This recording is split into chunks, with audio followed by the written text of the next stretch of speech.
Hello and welcome to C4, where we practice compassionate, clarifying, courageous conversations.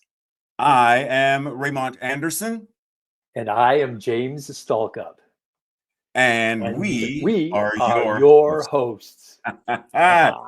Yes, Thanks for being here for this enlightening and courageous exploration into the healing that occurs as awareness and practice meet. and where the metaphysical meets the messy. Yes. Before we open with today's episode, wherever you're watching or listening from, YouTube, Facebook, Blue Sky, Substack, etc., please click like, subscribe, and share. And and we invite you to connect with us on our social media platforms, which you will get later, but just so you know, you can connect with us. And so we breathe, and without further ado, let's jump in. Hmm. Thanks for being here. Today, Ray and I will be discussing the manosphere, what it is, how it affects and impacts us all, and why it's important to talk about this. So I'm fairly new to the manosphere. I just heard about it about 6 or 8 weeks ago and started researching it. Bottom line, the manosphere is an online and in-person presence, mainly online, of groups of people. I think there's like 50 or so podcasts around the manosphere, and um, it's about building men up by bashing women or bashing feminine energy. And that's a real bottom line definition of it. Um, Ray, do you want to jump in and say about what your definition is? Yeah, before I even go there, I'm going to sort of anchor it in and give folks an idea of, because it's new to both of us per se, right? So there's a lot of folks that are like, well, what's up with it? So let's understand, first of all, that this concept of a sphere, we already have it in our regular lexicon anyway. We talk about an atmosphere, a biosphere, a geosphere. So we already have this concept in our language. The idea is, if we think of it as humanity is a series of various domains, realms, areas of interest, etc. And each of these we could take apart and say, well, let's look at this more in depth. Just as an example, part of the realm of humanity, we have the sciences. So if we were to pluck out one and say, let's explore physics, and then you plug it back in and let's explore biology. Like we could do that. We could do the same thing with our humanity and human nature, right? We could do the same thing. So the concept is, in general, that the manosphere is one such realm or domain where groups of men have hyper masculinized their concepts, their ideologies, and in there they've weeded out and said, well, this is what being a man means, and anything that isn't that, it's weak, it's something to be gotten rid of, it's the enemy, etc. Which is why femininity, LGBTQ community, etc., are the antithesis of. So, group of men who have an ideology of what manhood, toxic masculinity, etc., what it means to them. Yeah, thanks. Um, yeah, part of it is sexism. We've talked about this, Mm-hmm, bashing or making feminine energy wrong. mm-hmm. But misogyny, another one that is a tool in their tool belt. Hateful attitudes towards women, trans folks, non-binary folks. Um,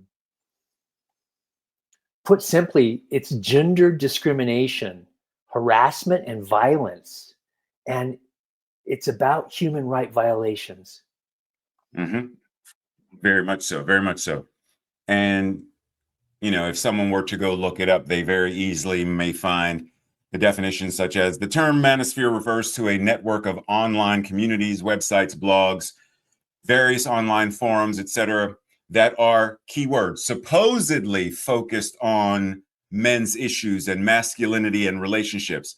And that's one of the key things is it comes across as this supportive, nurturing kind of thing when actually it's a form of isolationism where othering occurs and the othering becomes dangerous. So these communities can range from innocuous forums discussing such things as men's rights and self-improvement to the areas that James just mentioned where it's more disruptive and goes into the harmful ideologies and the hate speech as related to. Yeah. One of the things I discovered today, I was actually doing some research, and the manosphere arose is like a reaction to, or can be a reaction to, the Me Too movement that took place, 10 years ago or whatever. Mhm. And it's almost like the Me Too movement came forward about putting, empowering women, empowering Black women. Mhm. And the manosphere um, started to arise inside of, oh, what they're doing is disempowering us. And this knee-jerk reaction, if you will, of reacting to the Me Too movement, is one of the foundations of the manosphere. Most definitely. And just to clarify, for some folks who may not even be familiar with the Me Too movement, which where have you been? But in general, the Me Too movement is a social movement that has been focused on, as James said, focused on raising awareness about the prevalence of such things as sexual harassment, sexual assault, etc., primarily against women, of course. And it gained general widespread attention around 2017. So the idea is women, and we could even break this down to something that most people probably remember. Most of our audience is probably of an age where you may remember when Clarence Thomas, the Supreme Court Justice, was accused of sexual harassment. We may be familiar with Bill Cosby and instances of, or Epstein, or the current administrative person that holds the presidency, various forms of sexual harassment or sexual misconduct. And Me Too, the movement, was an outspring of women who said, no more. We're no longer going to accept this in silence. And as James said, there's a group of men who, how dare you? How dare you have a voice? How dare you speak up? How dare you challenge my right to your body? Say what now? Yeah. Yeah. So Thank there's a lot of animosity around that because there are a lot of men who still hold the idea that women should be barefoot, pregnant, and in the kitchen. Yep. Yeah. Thank you, Ray. Yeah. Yes, yes, So yes. one of the things that's happening with social media, um, and just the pandemic, people were isolated in their homes. Men and people in general, but men specifically, have a higher rate, or have higher rates of mental health challenges. Um, you know, Being online for hours at a time or what have you, um, has people be more and more lonely, has people be more and more isolated. And so that's one of the challenge areas too with the manosphere coming online, is that a lot of men, maybe not a lot, but some men um, are becoming more and more isolated and more lonely. And so when they see these things online, these manosphere shows online, and they start looking at them, um, they start getting this information that can snowball. Um, One of the things with algorithms right now on social media is the algorithms that are behind the social media watch us, quote unquote, watch us and see what we're looking at. And then the algorithm starts giving us more and more information like that. So if a person, a man, is starting to do some research, they're reaching out, they're lonely, they want to connect. And they connect with one of these Manosphere websites. They can start being bombarded by other quote unquote Manosphere energies, other Manosphere structures, other Manosphere people. Mm-hmm. Yes, yes. And once again, just for the sake of those who may not be aware, we're still in the month of June, and June has been classified as Men's Health Month. And some people may not understand, well, why? Why? So it's important to understand that within the realm of men's health, men tend to have a shorter lifespan and experience higher rates of certain diseases, more so than women. But why? I hear you asking me, but why? Because of the way men are indoctrinated through culture and society, men hold emotions in. Men tend to not go to the hospital for, yeah, my shoulder hurts, but it's fine. It's just my shoulder just hurts. Or, I'm fine. It's just gas. No, it's the preempt of a heart attack. But men, because of be strong and bear through it, men tend to take on a lot, which causes both the mental health, as James said, especially once during COVID. Like, men generally don't talk about their emotions. And so for a man during COVID to actually say, you know what, I've been in this house for 3 weeks. Let me call James and let James know that I'm lonely.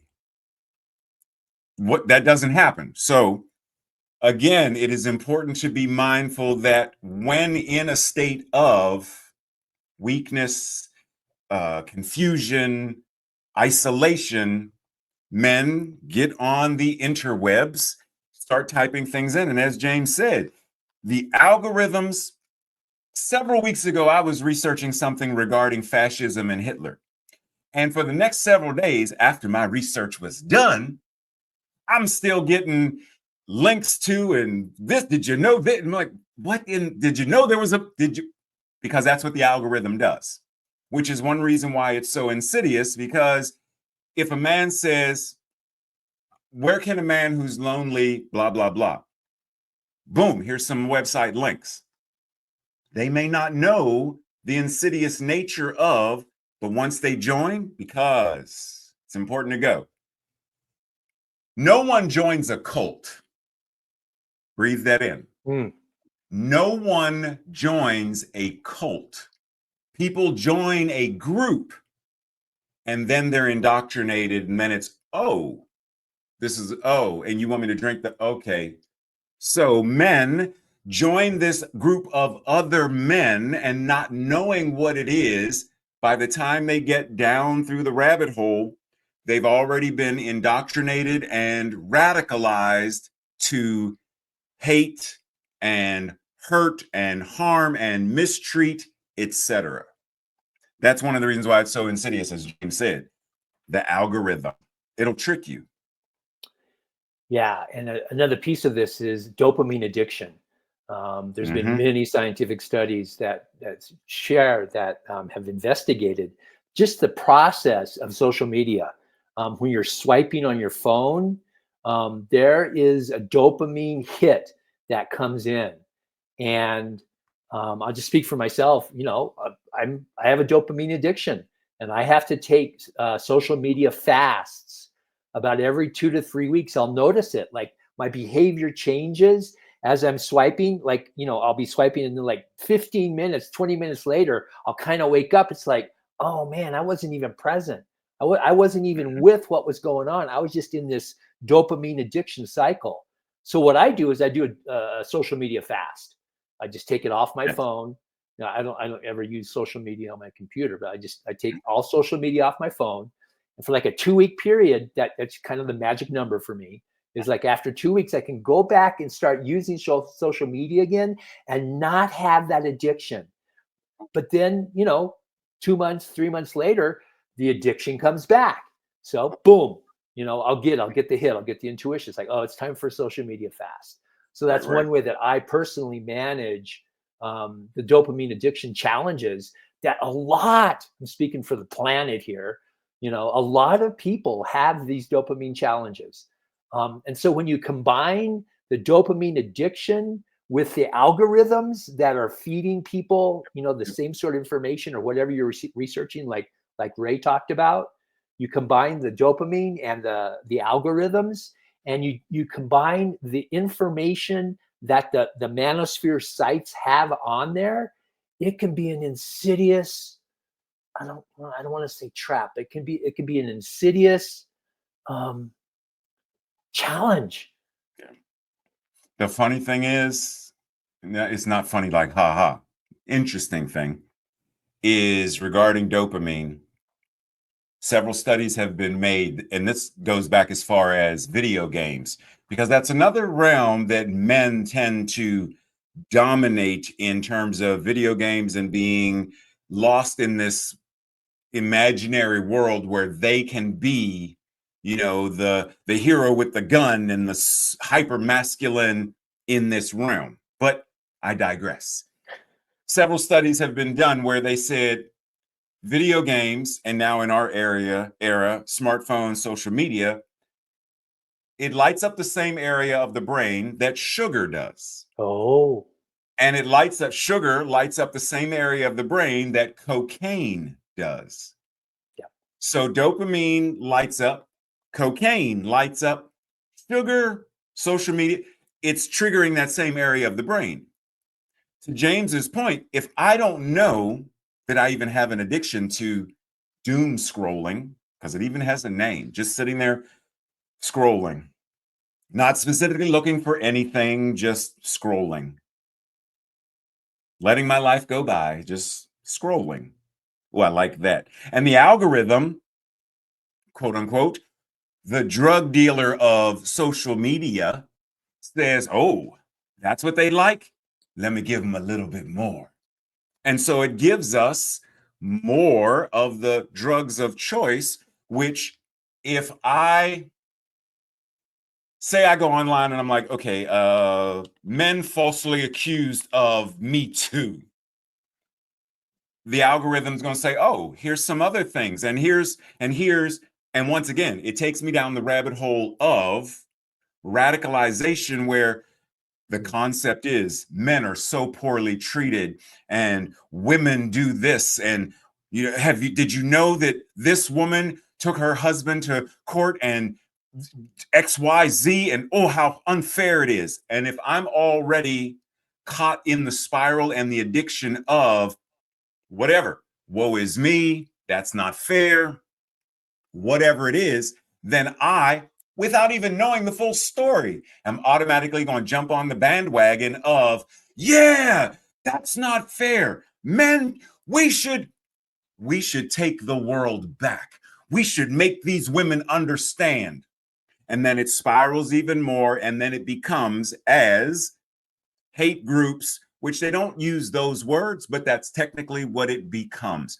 That's one reason why we have rape culture within culture and society, because there is a group of men who believe that they can do whatever they want to regarding a woman's body without punishment. And unfortunately, in many cases, the legal system excuses certain men who fit a certain criteria, a certain paradigm. They actually prove the injustice towards women. So yes, that shows how deep and insidious and confusing and immersed in this cultural thing that we are, which is why a lot of men don't even realize, for example, before I hand it back to my brother James, men who are the stereotypical gym rat, got to get puffed and beefed and they are quantifying and qualifying themselves by how buff they look, because more muscles means I'm more of a man. I'm more virile. I'm more of, and so I got to go to the gym and I got to work out and I got to get all buff. rather than I'm doing this to be healthy. Hmm. I got to make sure the facade matches the concept so that when I'm walking down the street, all the women's eyes are on me. Most men don't even realize that that's where they are because of how deeply entrenched and immersed and ensnared we are in the concepts of masculinity versus femininity without bringing them into a state of balance. Well said. Yeah, I want to talk about cultural conditioning, um, race consciousness. There's lots of different words for it. But the soup that we swim in, the culture that we live inside of day to day, hour to hour, minute to minute, quite often people aren't aware of the culture around them and how impactful it is. So, the messages that we get from, social media, or the messages that we get from our parents or our religious organization, or we turn on the TV and, the ads that we're seeing, the shows that we're watching, all of these things and a bunch of other stuff too, Mhm. it's pretty widespread. But that cultural conditioning, if it's not, if people aren't aware of it, they're not able to notice and witness the cultural conditioning messages that are coming in. It can have us be on autopilot. It can have us be like a robot, kind of Yeah. like, oh, that's the truth. What I just heard, whatever it is, X information is coming in. Oh, that's the truth. And quite often that mental concept, that mental process is unconscious. Quite often we don't even realize that we are relating to whatever the information is coming in, that's true, that's real. So a person's worldview, the person's cultural conditioning gives, I'm going to say it this way, gives us our reality. It's real. And when we can notice things like, am I going to the gym to be strong and healthy? Or am I going to the gym to be like this puffed up macho man? Right. To Um, impress. to impress people. Yeah. When we can start noticing and observing and witnessing ourselves as we're going through our day to day, our hour to hour, we can get all sorts of power. We can shift out of that robot mode, that automatic pilot mode, and we can start, oh, I can choose about going to the gym. I can choose whether it's going to have me be in more balance. It's going to support my entire life to be strong and healthy, or we can choose the manosphere macho stuff. Very much so. Thank you. Thank you. Thank you for that. Um, and just as an example of how we don't really even think of the cultural norms, that collective consciousness, race consciousness idea. Why do we have gender reveals? That's number one. And more specifically, why are they based on a particular color? And why that particular color? For example, did you know that several years back, pink was a masculine color until it was used in a certain advertising promotion? And that's when it got switched to become the feminine color. So when culture says real men don't wear pink, based on what? Because several years ago, and time out, matter of fact, let me ask this question. Why can't a human being wear whatever color they want to wear? Why is a certain color deemed masculine and another color deemed feminine? Why are, for example, if I were to say, James, do you know any men who wear skirts? And James may say, well, right, yeah. But the funny thing is, we can go over to Europe, James, what country is that they don't call them skirts, but they call it a Kilt, kilt, Scotland. right? Like, wait a minute, wait, over here, oh, no, men don't wear skirts. That's a cultural thing that many men daily wear. Why is it masculine? It's not even, why is it a culturally acceptable thing there, like men holding hands in Europe? Not a sexual thing, not a, men just, they're friends and they hold hands, they hug, they embrace, they kiss. But here, we've hypersexualized even comic books. Have you ever noticed, for those of you who are into comic books, that many of the female characters show a lot of skin and many of the male characters don't?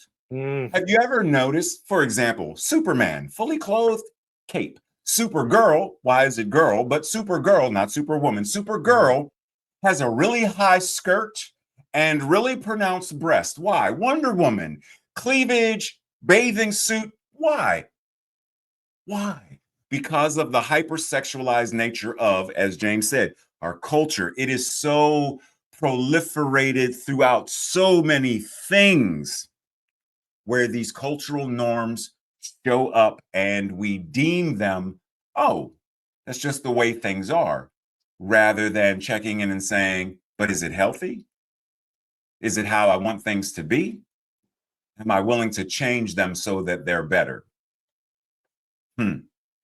And just real quick, because I know this was one of the things James and I we were going to go into, just so you know, things like what motivates the manosphere,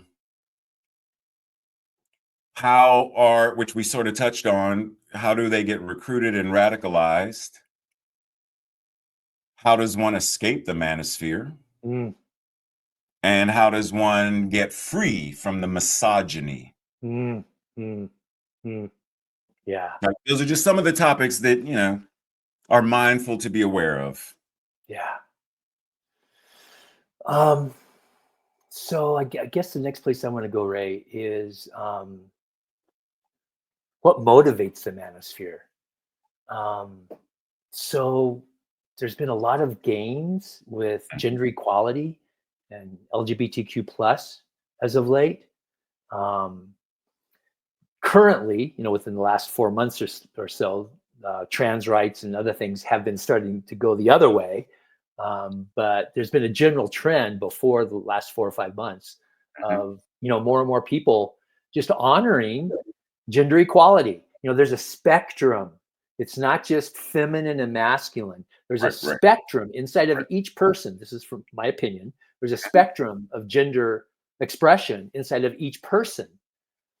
And one of the things that the Manosphere does is it hates on trans folks and LGBTQ folks. It hates on feminine energy, hates on women, um, and um, I would say that a lot of people who start researching, looking for support online, if you will, aren't looking to bash women, aren't looking to be haters, if you will. Um, so that and Ray talked about this earlier, there's this slide that happens. People start investigating something, start researching something, and information starts coming at them. And when that information is bashing LGBTQ plus folks or trans folks or women or what have you, um, that feeds the process of the manosphere. Very much so. Yeah. And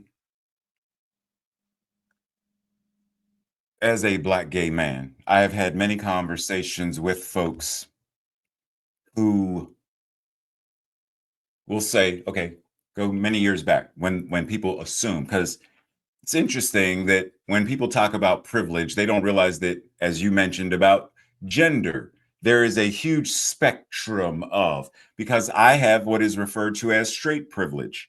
People assume that I'm straight, that I'm heterosexual, because I don't fit the stereotypical what people classify as. So, beside the point. I've had friends who, gay bash, make comments, use the F word and stuff. And at that time, way back when, I closeted, I ain't say nothing. And then I reached the point where it was okay to come out. So I came out. And they were like, stop playing. you can't be gay. Why not? Because gay means this, this, and this. Mm. Yeah. What? Fascinating. Some of them were like, I can't deal with this. They left. Some had to reconcile and like, okay, wait a minute, wait. The only thing that changed, Ray's my friend. The only thing that changed is I now know this piece of information. Why would I let that piece of information destroy my friendship? Mm.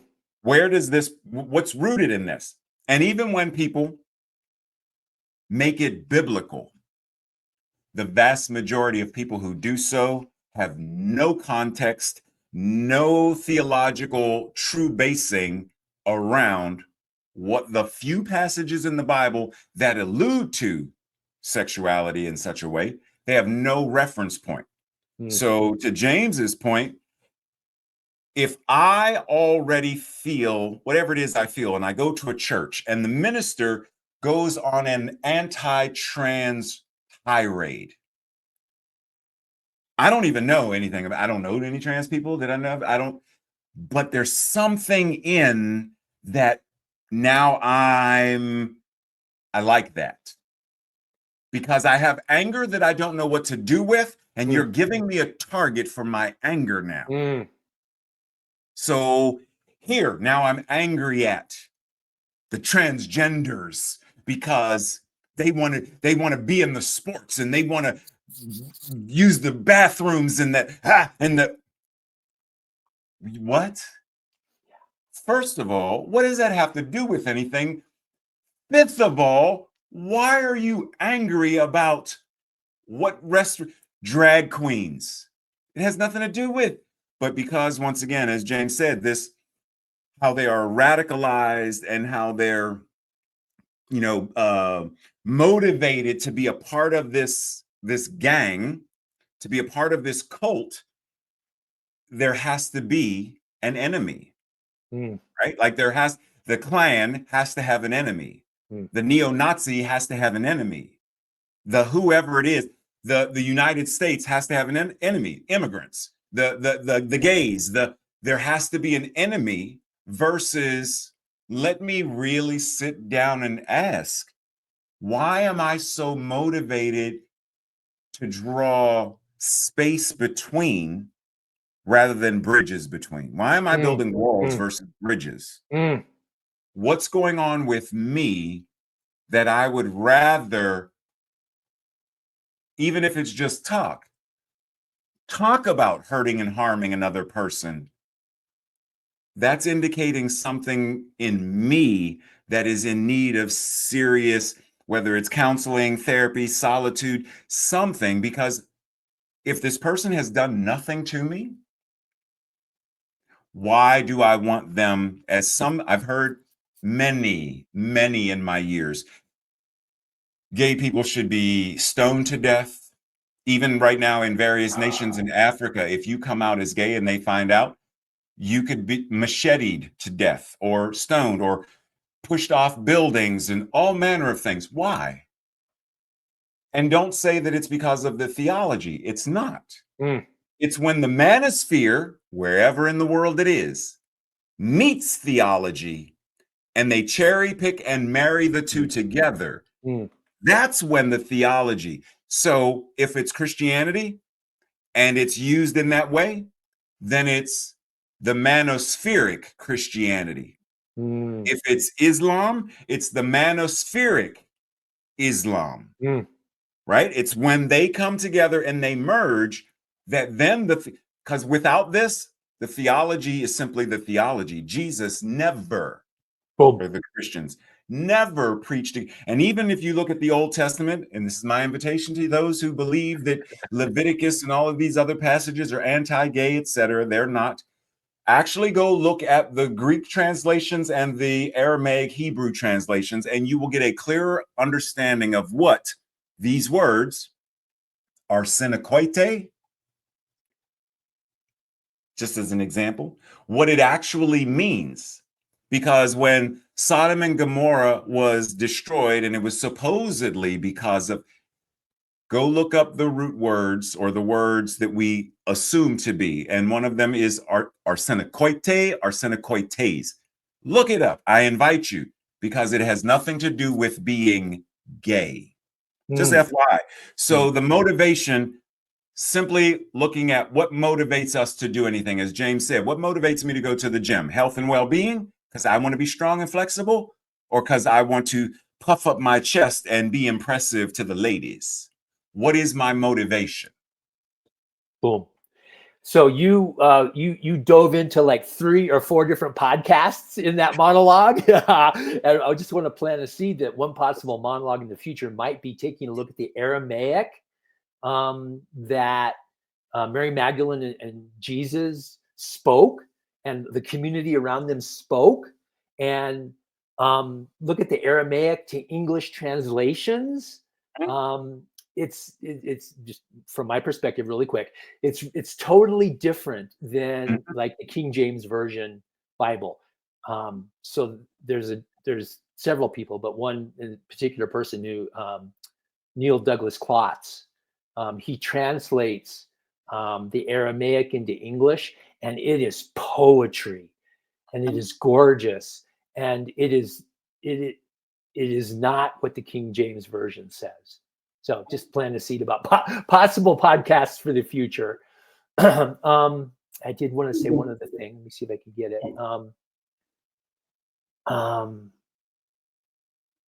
No, I lost it. So tag you're it. Yes, with the translation stuff, because one of the things I've also done just with translation is I've asked people who are Christians, so who's your Lord and Savior? And of course, they say Jesus. And I say, okay, what's his real name?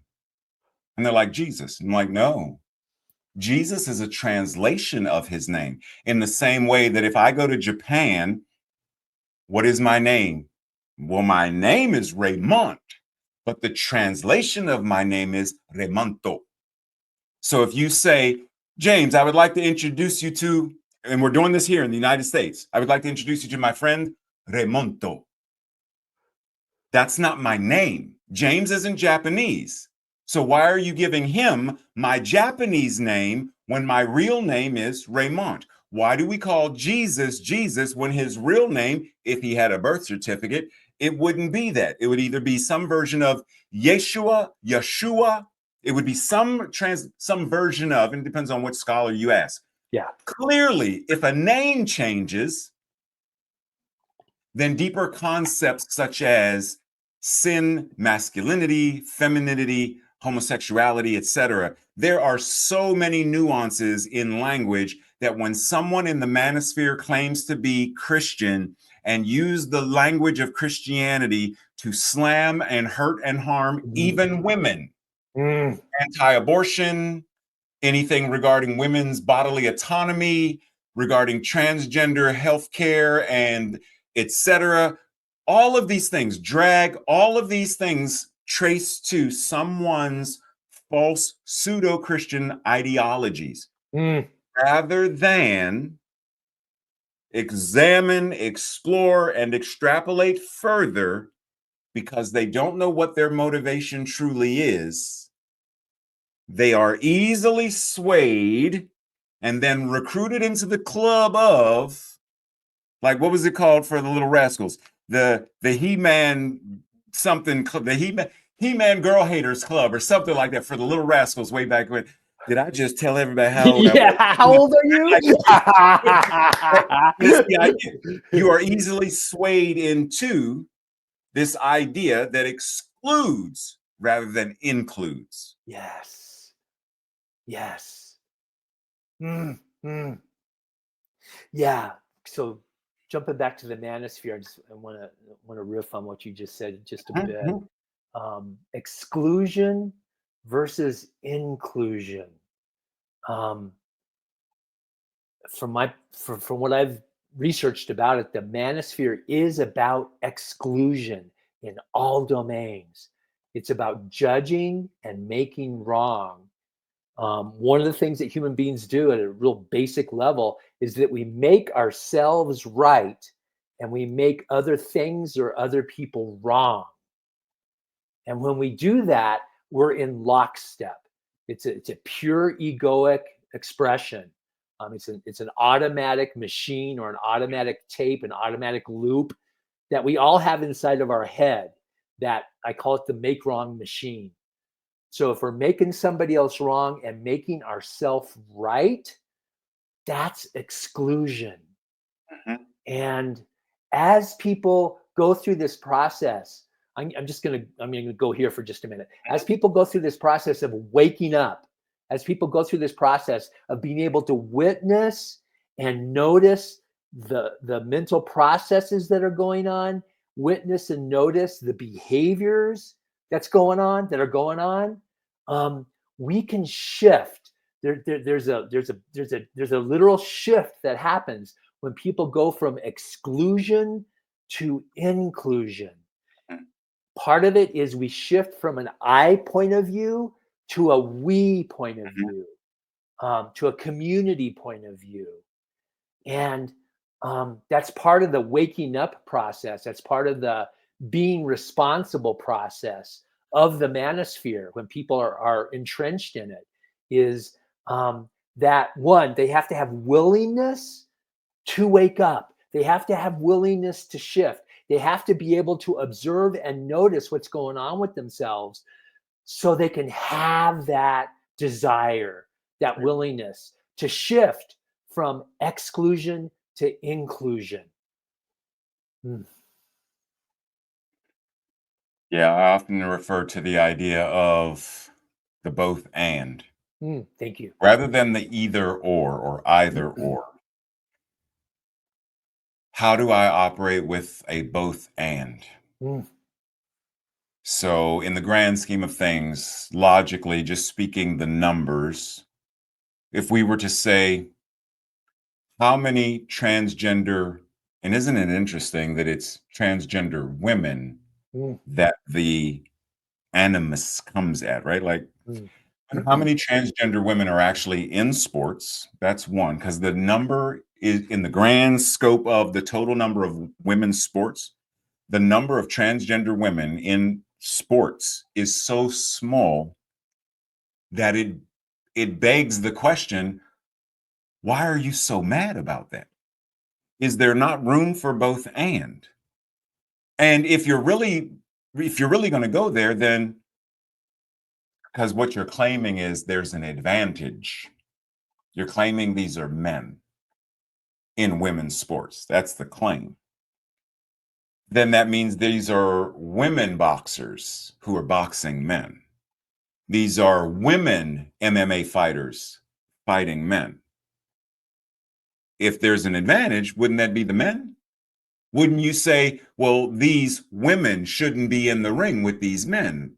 But that's not what you're doing. Why? Because you drank the Kool-Aid so powerfully that rational logic doesn't work. Right? Like that's how insidious this is. Oftentimes, like the key speakers who talk about, and they don't reference the manosphere, but they talk about things like men's pride and men's strength and true masculinity and all of these things. They come across as very charismatic. Mm, They come across and they use words and terms that are pseudoscientific and give an air of the mythic. It's almost like the years ago, and I don't know if they do it now, but years ago the military, the Army, Navy, Air Force, Marines, they would have advertisements, and it would be somebody in regular clothes climbing up a mountain or whatever, and then they reach the top and they draw the sword, and then the sword gets hit by lightning, and you see the Marine garb covering their body, and then they and put the sword in, and then they salute. And it gives this hyper superhero mythic status, predominantly men, because I've never seen one of those commercials with a woman at the top of the yep. mountain. And Yep. it gives this idea of this is what it means to be one of us. This is what it means to be a superhero in your life. This is what it means. And so the languaging, pseudoscience, the languaging, very charismatic, the languaging, very mythic and iconic, is very seductive to Mm, someone who is already in a weakened state or a vulnerable state of I'm already depressed, or I'm already sad, I'm already lonely. So it makes sense, right? It makes sense to join this group. Hmm. And yet, it's dangerous, not only to Hmm. the person who is in it, the people who are in it, but dangerous to their family members and their friends. Because when we ingest that toxicness Hmm. and it takes over our lives, we may not realize it, but we start speaking to the women in our lives, our mothers, our sisters, our aunts, our daughters. We start speaking to them in ways that either indoctrinate them to believe that they should be subservient, Mm. or indoctrinate them to believe in the gender roles, or the line between, which says either or, not both and. Like, we start to communicate it to the people around us. We infect them Mm. with the same false ideologies. It's Mm. Mm. dangerous. Mm. Yeah, well said. One thing about beliefs is that once someone internalizes a belief, it can be really challenging to shift out of that belief. Um, Hence the importance of being able to witness and observe ourselves as, we're dancing with. I say dancing, I mean, we're interacting with things like the manosphere, things like, um, the structures that are happening in our culture right now that are about exclusion. We have massive numbers of structures in our culture right now that are demonizing different groups of people. Um, yeah. So there's a couple of Reddit forums that are awesome about empowering people when they are in the manosphere, and they wake up enough to say, oh, I can shift out of this, or I want to shift out of this, or they have an interaction with their life partner and they Right. say something and their life partner gives them the side eye. The life partner says, what? Where are you coming from? When people are being indoctrinated into the manosphere type world. So we can put those Reddit forums up when we actually present this, when we put this online. Um, but that would be like one of the last things I want to speak about is, when you find yourself inside of any structure. It doesn't have to be the manosphere, any structure that is, I said demonizing earlier, I'm going to say it a different way, any structure that is pushing people away, or any structure that is killing off, if you will, any group, trans group, female, women, LGBTQ plus, any group, people who are gay. Um, if you find yourself there, there is help. There is access to moving forward. I mentioned a couple Reddit forums earlier. Also, and Ray mentioned this earlier. Find a great therapist. Therapy is extraordinarily powerful. Mhm. Yeah, I'm gonna pass it off to you, Ray. Very much so. And I'm going to segue that into just a personal story referencing many years ago when I was a fundamentalist Christian. I was one of the anti-gay, yes, that was me. But did you remember what I said not too long ago? I mean, like, remember what I said? So the closeted me, the hatred, the internalized homophobia, which I don't even call it homophobia anymore. I call it homomisia, because the vast majority of people are not afraid of gay people. It's hatred. So I don't use the Greek root phobia anymore. I use misia because it's hatred for Totally. many, not all. But I had internalized this deep both fear. But what was I afraid of? I was afraid of being rejected by my family and my friends. I was afraid of being rejected by God. I was afraid of going to hell. That's where the fear came from with being gay. The hatred was, I don't want to be this because it's unacceptable. Mm, I I would have been if I had lived in a culture and society where it was like, yeah, it's okay, then I wouldn't have cared. I would have celebrated the gayness simply for being.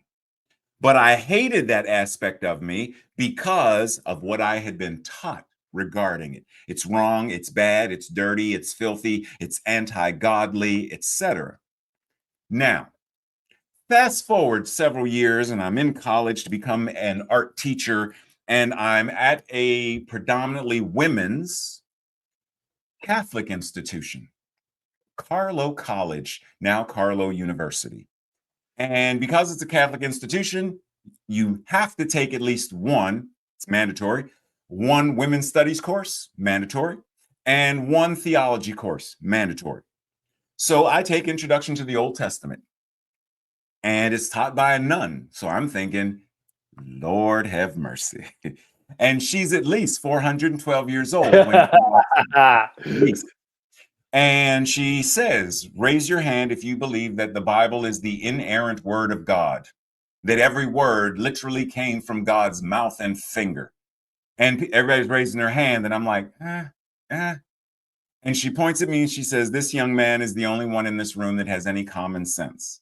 Oh, So then she goes into the Bible is a metaphorical, metaphysical, poetic, et cetera, document. It is not a historical document of actual facts. Yes. So that cracks something open in me. So based on what James was saying about beliefs, so now I'm wrestling with the idea of, but on Sunday I'm hearing this in church. But what I just learned is, and then fast forward, I end up going to school to become a minister. So now my paradigms are really being shaken up. I had never heard about Lilith before. And now I'm introduced about who Lilith was and how she's the first woman and Eve came second. Wait a minute.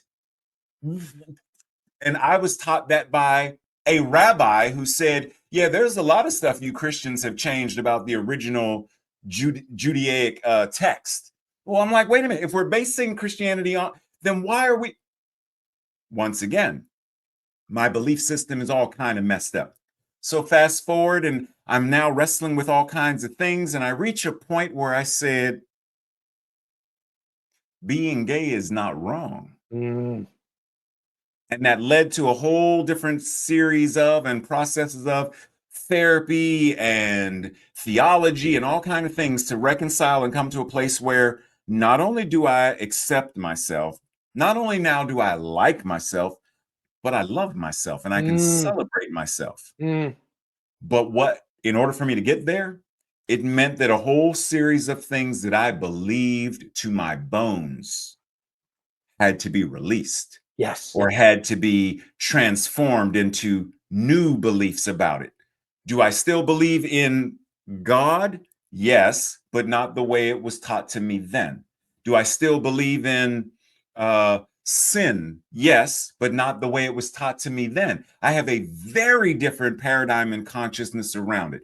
But the only way I could get to where I am now, the both and, was to seriously look at the beliefs, look at the motivations, look at the intentions, and really break it down and say, that's not healthy. That's not healthy. Okay, this I can keep, but not in its current form. I have to change the lead into gold per se, or change the sand into a diamond. I have to change the form. So once again, the invitation is do whatever or connect with whomever, including, once again, you have the invitation, connect with James and or I, because both of us do some form of theological, spiritual coaching and counseling. So feel free to reach out if you want to ask questions. If you just want us to sit back and listen as you share, whatever it is, know that you have support and you have resources in order to live your best life, where you don't have to stand on somebody else's neck or back to do so. Well said. Well said. I think that's a powerful ending. Does that make sense to you to go ahead and end it there, Ray? Or yes, sir. And before we go there, I will close out with letting people know, remember what I said about pink? Well, several Sundays ago, I spoke at a unity church, and keep in mind, one of the phrases, toxic masculinity, real men don't wear pink, the lies you tell. Men, women, anyone, everyone Wear whatever colors you want to wear. Wear whatever clothing you want to wear. Period. Be you. Yes. Thank you. Namaste. Blessings.